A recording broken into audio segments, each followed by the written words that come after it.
Okay, so 2016, briefly, is any of the problems of paralysis going to get fixed by the next election? Where are we looking? We had Chris Christie jump into the race today. He says he's going to tell it like it is. I think that telling it like it is might go down well in New Jersey and perhaps not even there. I'm not quite sure that Governor Christie's message and style will go down terribly well in states outside New Jersey. And I have always had a hunch that women are going to be a problem for him. Women don't vote for bullies. We don't like voting for bullies. And Chris Christie can come across as a bully. So I think, given that women are more than half the electorate, I think that his chances, at the moment he's polling so badly he doesn't even get onto the debate stage, which Donald Trump does, by the way, who is running second in the latest opinion polls for the Republican candidates.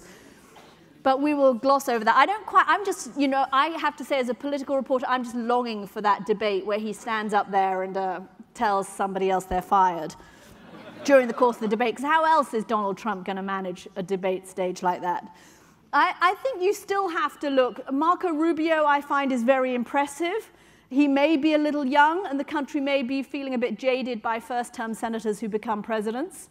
But he's good on foreign policy. He knows his stuff.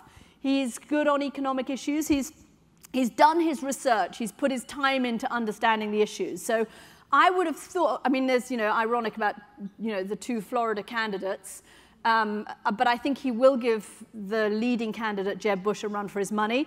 John Kasich, the governor of Ohio, probably will jump into the race somewhere around July. I think he is also a potentially strong candidate. Scott Walker.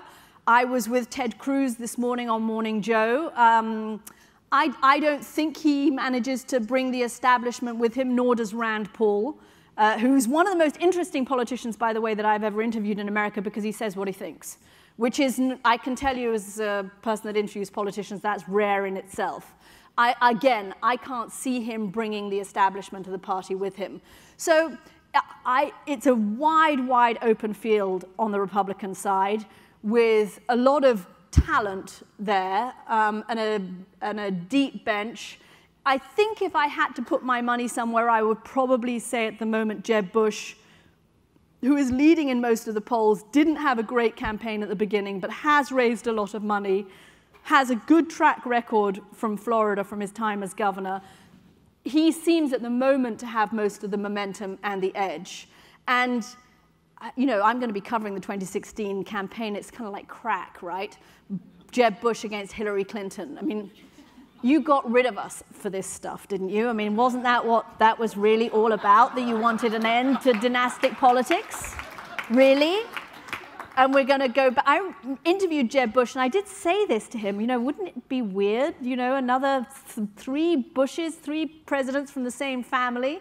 And even he said, yes, in a country of 300-odd million people, it says something kind of strange about the gene pool that we would get another Bush. But I think that looks increasingly like how it's going to be, the 2016 race. Jeb Bush up against Hillary Clinton.